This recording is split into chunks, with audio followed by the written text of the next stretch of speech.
আসসালামু আলাইকুম ওয়া রাহমাতুল্লাহি ওয়া বারাকাতুহু। সম্মানিত দেশবাসী, আমি cancer specialist doctor SM. Sarwar. আপনারা জানেন যে সারা ওয়ার্ল্ডে ডাক্তাররা বলেন ক্যান্সার হলে আনসার নেই। ক্যান্সার হলে আমরা সাময়িকভাবে চিকিৎসা দিয়ে থাকি, একসময় ক্যান্সারের মৃত্যু হয়, এটাই মেনে নিতে হয়। বিশেষ করে allopathic, homeopathic, Unani, Ayurvedic, herbal সব ডাক্তাররাই একমত যে ক্যান্সার মানে মরণবিধি। এমনকি আমাদের চিকিৎসা বৈজ্ঞানিক যিনি মহামান্য হেনিম্যান এবং ইবনে সিনা, তাদের বক্তব্য যে আমরা ক্যান্সার সম্পর্কে সফল হতে পারিনি, আরো গবেষণা চালাইতে হবে। এমত অবস্থায় আল্লাহর অশেষ রহমতে আমি ক্যান্সার গবেষক ডাক্তার এস.এম. সারওয়ার বললি যে ক্যান্সার হলে আনসার নেই, সেই কথার কোনো ভিত্তি নেই। ক্যান্সার সম্পূর্ণরূপে সুস্থ হয়। বিশেষ করে আপনারা ক্যান্সার গবেষক অধ্যক্ষ ডাক্তার এস.এম. সারওয়ার ইউটিউবে সার্চ করলে আপনারা কয়েক হাজার ক্যান্সার রোগীর সুস্থতার প্রমাণ পাবেন। বিশেষ করে আজকেও একজন ক্যান্সার রোগীকে আপনাদের সামনে পরিচয় করে দিচ্ছি। উনি সেই মরণ ব্যাধি থেকে সুস্থ হয়েছেন আজ থেকে আরো 2 বছর পূর্বে।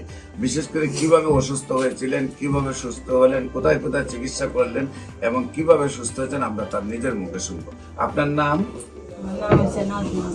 নাজমা আক্তার। আপনার স্বামীর নাম? নজরুল ইসলাম। আপনার গ্রামের বাড়ি? ভোলা। আপনার ভোলার মূল গ্রামের নামটা কি? চরবেশন। Post office? আঞ্জুরহাট। থানা? শশীভূষণ। জেলা হলো ভোলা।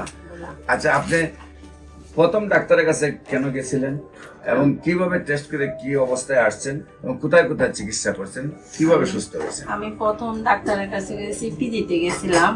তখন জরায়ু টেস্ট করার জন্য গেছি। তখন ব্রেস্টের ডাক্তারও দেখাইলাম।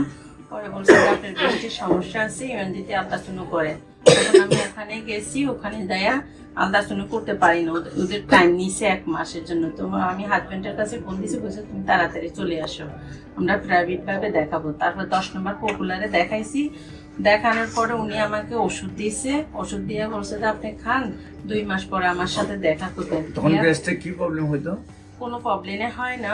তারপরে বলছে যে উনি বলছে যে কমলার খোসার মতন যদি হয়ে আসে তাহলে সাথে সাথে আপনি দৌড়ে আসবেন আমার কাছে। তো আমার হয় না। তারপর আমি 2 মাস পরে আসলাম। আসার পরে অনেক টেস্ট করাইছে, ধরা খায় না। পরে বায়োপসি করানোর পরে ধরা খাইছে যে ক্যান্সার 1 স্টেজে। পরে পরামর্শ নিয়ে তারপর অপারেশন চিকে নিয়েছে, বেস্ট লেদা হয়েছে। পরে দেওয়ার পরে আরো 10 জন ডাক্তার দেখাইছি, কেমন ডাক্তার। কেউ বলেছে যে ওষুধ খাইলে ভালো হয়ে যাবে, আর কেউ বলছে যে কেমো দেওয়া লাগবে, আর কেউ বলছে থেরাপি রেডিওথেরাপি লাগবে। পরে আমার হাজবেন্ডের ডিসিশন নিয়েছে কেমো দেওয়ার জন্য। 6টা কেমো দেওয়ার কথা ছিল, আমি 3টা দিয়ে তারপরে আর দিই না দেওয়ার পরে আমি এই ওষুধ খাইছি। তারপরে আমি ইন্ডিয়া পাসপোর্ট করি, ইন্ডিয়া গেলাম, আমার কলকাতা গেছি, ওখানে ডাক্তার দেখাইছি। আমি সম্পূর্ণ রিপোর্ট নিয়ে গেছি। বলছে যে বাংলাদেশের ট্রিটমেন্ট চলবে, আপনি তো বেস্টটা নিয়ে আসেন না। ওটা নিয়ে আসলে আমরা বুঝতে পারতাম যে ক্যান্সার কোন পর্যায়ে চলে গেছে। তারপর ওখানে আমি আবার সরকারিভাবেও দেখাইছি, ফুল বডি আমারে চেক আপ করতে বলছে। পরে আমি আর পড়াই না, বাংলাদেশে চলে আসছি। আসার পরে আমার এক ভাইনার শ্বশুর ঢাকা মেডিকেলে থেকে ওনাকে ফেরত দিয়েছে। পরে আপনার ট্রিটমেন্টে উনি ভালো হয়েছে। তারপরে ওনার বাড়ি কোথায়? ভোলা। ভোলাতে। হ্যাঁ। ওনার নাম কি? ওনার নাম আলমগীর নাকি? হ্যাঁ আলমগীর, মাকসুদ ভাই চিনে। তখন উনি আমাকে এখানে ঠিকানা দিছে। তারপরে আমি আইসা আপনার থেকে ওষুধ নিয়ে খেলাম। এই 2 বছর হয়েছে, আমি এখন ভালো ইনশাল্লাহ। আপনার চিকিৎসা ছাড়া হয়েছে কতদিন ধরে? ওই চিকিৎসা কতদিন করা হয়েছে আমার এখানে? আপনার এখানে আমি 6 মাস রেগুলারে ওষুধ নিয়ে খাইলাম। তারপরে মাঝে মাঝে একটু সমস্যা হলে আইসা দেখাই ওষুধ নিতাম। এখন ক্যান্সার আমি মুক্ত। আপনার রিপোর্ট করছেন পরে সম্পূর্ণ ক্যান্সার মুক্ত আছেন? হ্যাঁ।